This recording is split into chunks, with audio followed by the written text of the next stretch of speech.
എല്ലാവർക്കും ഫുട്ബോൾ ലോകിന്റെ പുതിയൊരു എപ്പിസോഡിലേക്ക് സ്വാഗതം. ബെൽജിയം യുക്രൈനോട് ആദ്യ പാദത്തിൽ 3-1 പരാജയപ്പെടുകയാണ്. അന്ന് യുക്രൈൻ ബെൽജിയത്തിനെ കൃത്യമായി തന്നെ പൂട്ടി എന്ന് പറയാം.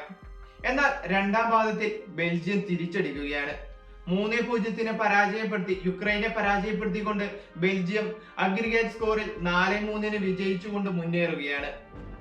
ഇന്നലെ ബെൽജിയം വമ്പൻ തിരിച്ചുവരവ് നടത്തി. എന്നാൽ ആ തിരിച്ചുവരവിനെ കുറിച്ചല്ല എനിക്ക് പറയാനുള്ളത്.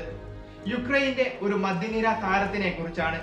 ആദ്യപാദത്തിൽ ബെൽജിയത്തിനെ പൂട്ടിക്കെട്ടിയ ആ ഒരു മധ്യനിര താരം പണ്ട് ബ്ലാസ്റ്റേഴ്സിന്റെ താരമായിരുന്നു.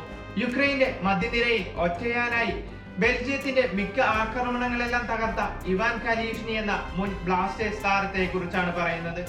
യുക്രൈൻ ലീഗിൽ LSE ചേക്കേസിക്ക് വേണ്ടിയാണ് നിലവിൽ താരം കളിച്ചുകൊണ്ടിരിക്കുന്നത്. 2022-23 സീസണിലാണ് താരം കേരളത്തിലെത്തിയത്. ബ്ലാസ്റ്റേഴ്സിനായി 18 മത്സരങ്ങളിൽ 4 ഗോളുകളും നേടി. ബ്ലാസ്റ്റേഴ്സിലെത്തിയ ആദ്യ മത്സരം മുതലേ ആരാധകരുടെ മനസ്സിൽ ഇടം പിടിക്കാനും താരത്തിന് അന്ന് സാധിച്ചിരുന്നു. എന്നാൽ 2023 കരാർ അവസാനിച്ചതോടെ താരം നാട്ടിലേക്ക് പറന്നു. ഇവാനുമായുള്ള കോൺട്രാക്ട് റിന്യൂ ചെയ്യാനുള്ള ഭീമമായ തുക തന്നെയാണ് ബ്ലാസ്റ്റേഴ്സ് താരത്തെ കൈവിടാനുള്ള പ്രധാന കാരണം. എന്തായാലും ആദ്യ മത്സരത്തിൽ ബെൽജിയത്തിനെ തടയാൻ യുക്രൈന് കഴിഞ്ഞെങ്കിലും രണ്ടാം പാദത്തിൽ ലുക്കാക്കുവിന്റെ മിന്നും പ്രകടനത്തിൽ വീണ് യുക്രൈൻ നാഷണൽസ് ലീഗിൽ നിന്നും പുറത്തായി.